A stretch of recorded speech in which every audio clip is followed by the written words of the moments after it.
Selamat pagi para sahabat GKI Kelas Solo dimanapun para sahabat berada. Berjumpa kembali dengan saya Wahyu di dalam rangkaian Bina Iman GKI Kelas Solo. Pada pagi hari ini kita akan bersama-sama merenungkan sebagian dari firman Tuhan untuk mengawali hari kita pada saat ini. Sebelumnya kita berdoa. Mari kita berdoa. Bapa yang Maha Baik, kami mengucap syukur untuk perlindungan, penyertaan-Mu di dalam istirahat kami pada malam hari tadi. Dan pagi hari ini kami boleh bangun untuk melanjutkan kehidupan kami. Sebelum kami beraktivitas, kami akan mengawalinya dengan merenungkan sebagian dari firman-Mu. Kiranya Engkau yang membimbing kami dan menolong kami. Dan biarlah firman-Mu boleh menjadi petunjuk arah di dalam perjalanan kami ke depan. Ya Tuhan, kami siap menyambut firman-Mu. Amin.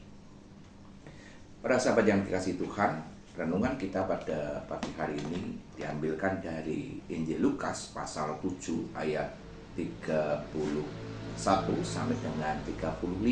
Demikian firman Tuhan. Kata Yesus, dengan apakah akan kuumpamakan orang-orang dari angkatan ini, dan dengan apakah mereka itu sama? Mereka itu seumpama anak-anak yang duduk di pasar dan yang saling menyerukan, kami meniup seruling bagimu, tetapi kamu tidak menari. Kami menyanyikan kidung duka, tetapi kamu tidak menangis. Karena Yohanes Pembaptis datang, ia tidak makan roti dan tidak minum anggur, dan kamu berkata, ia kerasukan setan. Kemudian anak manusia datang, ia makan dan minum, dan kamu berkata, lihat, ia seorang pelahap dan peminum, sahabat pemungut cukai dan orang berdosa. Tetapi hikmat dibenarkan oleh semua orang yang menerimanya. Para sahabat yang dikasihi Tuhan, di dalam kehidupan yang dinamis ini seringkali kita berjumpa dengan berbagai macam hal yang kadang-kala membuat kita tersenyum, tertawa, membuat kita bersedih, membuat kita marah, membuat kita gundah gulana, gelisah, dan lain sebagainya. Mungkin hati kita, pikiran kita bisa berkecamuk dengan berbagai macam hal. Bahkan mungkin ketika kita berbuat baik, kadang-kala kita tidak diterima dengan baik. Apalagi ketika kita berbuat jahat, pasti orang akan mencerca kita, menghina, menjelekkan kita. Ketika kita berbuat atau menyuarakan kebenaran, belum tentu juga orang akan menerima apa yang kita suarakan itu. Nah, seringkali di sana ada yang muncul istilahnya like dan dislike, senang dan tidak senang, suka dan tidak suka. Bagi orang-orang yang senang terhadap diri kita atau terhadap seorang pribadi tertentu, maka orang itu tidak akan peduli dengan apa yang dilakukan oleh orang tersebut yang disenangi. Ada kesalahan-kesalahan kecil, ada sesuatu hal yang kurang tepat sedikit, hal-hal yang sedikit yang sederhana, oke lah, cincelah, enggak apa-apa, no problem. Itu bukan sesuatu hal yang prinsip. Tetapi bagaimana ketika kita berjumpa dengan orang-orang yang dislike, yang tidak suka, hal-hal yang kecil yang sebenarnya itu tidak prinsip, bisa menjadi sesuatu hal yang besar. Orang yang tidak suka biasanya akan kemudian mencari-cari kesalahan, mencari-cari kekurangan dari orang yang tidak disukai itu. Dalam konteks apapun, dalam hal apapun itu. Nah, begitu pula di dalam perjalanan kehidupan Tuhan Yesus. Ternyata soal like dan dislike itu terjadi juga pada zaman itu. Pada zaman Yohanes Pembaptis dan juga pada zamannya Tuhan Yesus. Bagaimana mereka itu begitu disukai oleh orang-orang yang berdosa, para pemungut cukai, orang-orang yang awam, orang-orang sederhana. Mereka begitu cinta, mereka begitu suka pada Yohanes Pembaptis dan juga pada Tuhan Yesus.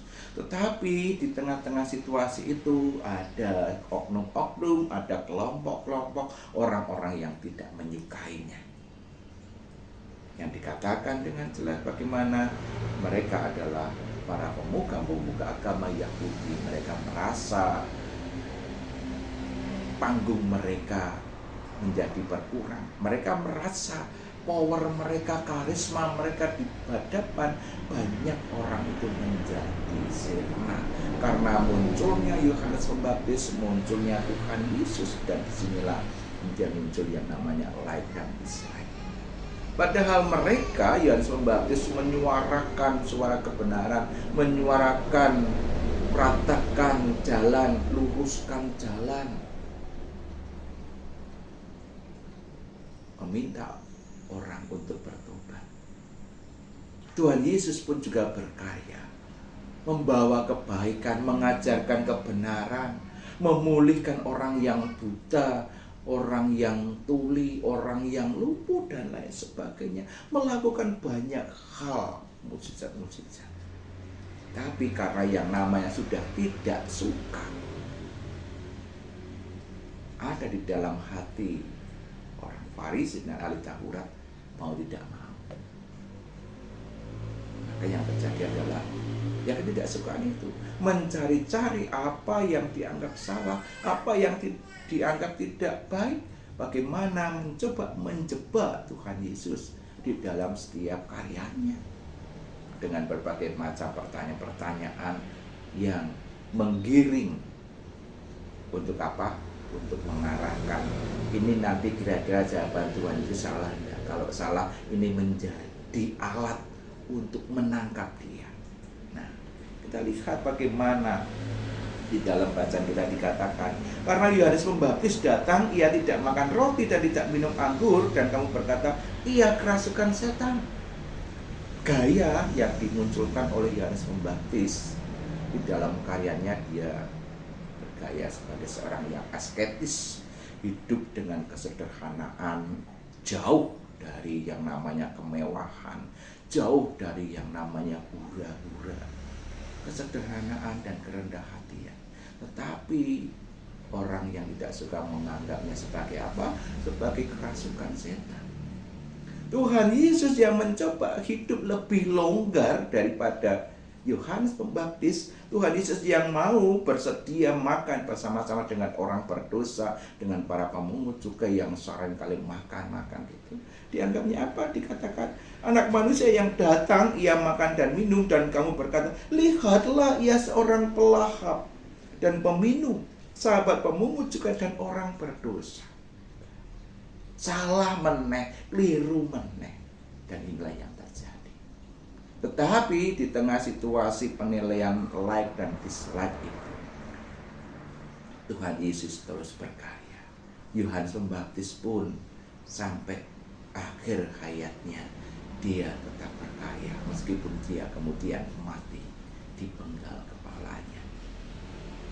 Tuhan Yesus di tengah-tengah situasi itu terus berkarya juga sampai dia meninggal di atas kayu salib, menyuarakan kebenaran, berkarya menghadirkan kerajaan Allah di tengah-tengah dunia ini. Bagaimana dengan kita sebagai umat Tuhan pada masa kini? Di tengah-tengah situasi yang seringkali muncul yang namanya like dan dislike, apakah kita akan terus bertahan untuk menyuarakan kebenaran, untuk melakukan kebaikan di tengah-tengah situasi yang seperti ini? Mari kita belajar seperti Tuhan Yesus yang sudah memberikan teladan yang jelas di dalam kehidupannya. Mari kita terus memperjuangkan kebenaran. Mari kita terus mengupayakan kebaikan bagi sesama, bukan hanya sesama orang beriman, tetapi juga sesama manusia, termasuk juga sesama ciptaan Tuhan, agar kehidupan di bumi ini boleh semakin baik lagi, semakin baik lagi. Selamat beraktivitas. Tuhan Yesus memberkati kita semuanya. Amin.